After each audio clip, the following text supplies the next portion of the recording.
Another great template hole, probably one of my favorite, would be the Hog's Back. It's exactly as it suspects. The back of a hog has a certain design to it, and it was implemented on a golf course somehow. And we're going to talk about how that happened and why it's got its name, the Hog's Back. Well, it's very straightforward. It looks exactly like the back of a pig, but it has nothing to do with a pig.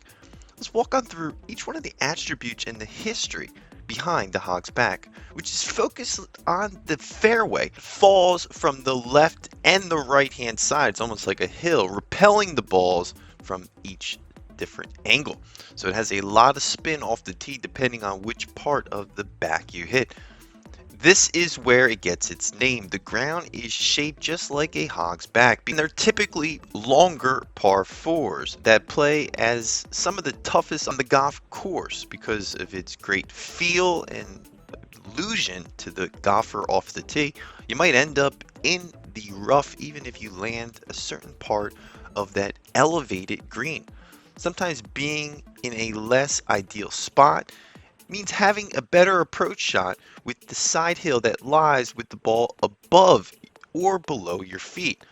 The penalty for less than a perfect drive, well, it doesn't make it any less difficult. So it's a bit of a delusion that you have to just slam the ball 300 yards because a 160 yard shot might be a better option. The term is used to describe anything with a range that falls off both sides. Now we're going to walk through some of my favorite one of these template holes.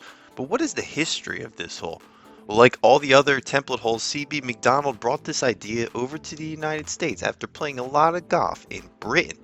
There is not a specific type of template that was used. The original examples are kind of the fairway that targets and can be found in several courses. Courses like Rye Golf Club, which we're going to target and walk through each one of those holes that symbolize a hog's back. When going into this is accuracy off the tee. It's going to be a help, but it won't say everything. That second approach shot is very important. Now that's out of the way, try to determine based on the bunkers and the pin placement which side of the fairway is best to attack, and try to fit your drive into the right spot.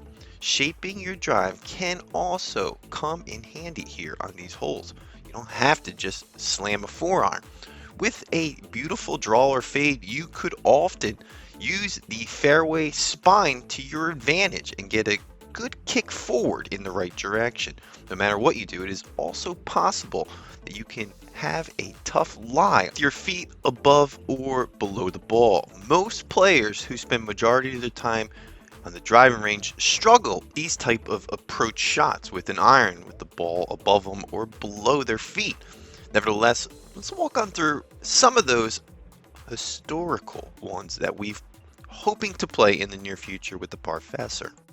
Now, the Rye Golf Club provides a good starting point for us to understand the foundation, and the stretch of holes from number 4 to number 7 are referred to the Hog's Back. These holes at Rye run along the top of the dune ridge rather than between the dunes. They're about 400 yards, and the par 4 is number 4. Overall, the course, well, it sets the tone. Harry Colt, golf designer, may not have intended to create a template hole at Rye, but his first project, and CB Macdonald would have celebrated Colt's use of land on number 4, the signature hole here. There's not a doubt in our minds that Macdonald visited Rye during his time overseas, and he probably experienced the Hog's Back phenomenon at other locations during his links journey. Nevertheless, the 5th hole at the National Golf Links became the Hog's Back.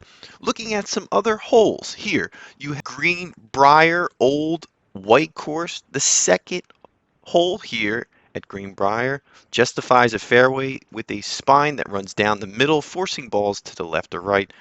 And then you also have, as mentioned, the National Golf Links of America, the 5th hole, Old McDonald Course. 4th hole there is a good example of a template. He inserted the Hog's Back early in the round on the fourth hole is shot plays right off the spine, kicking down on either side. You also have Bluemont, the 12th hole at this Seth Raynon design course. It's long, it's tough, it's about 480 yards, and the hole moves from the left around the pond, and some bunkers guarding the left-hand side of the fairway. This is a challenging one to end our list of the top Hogs Back template holes around the United States.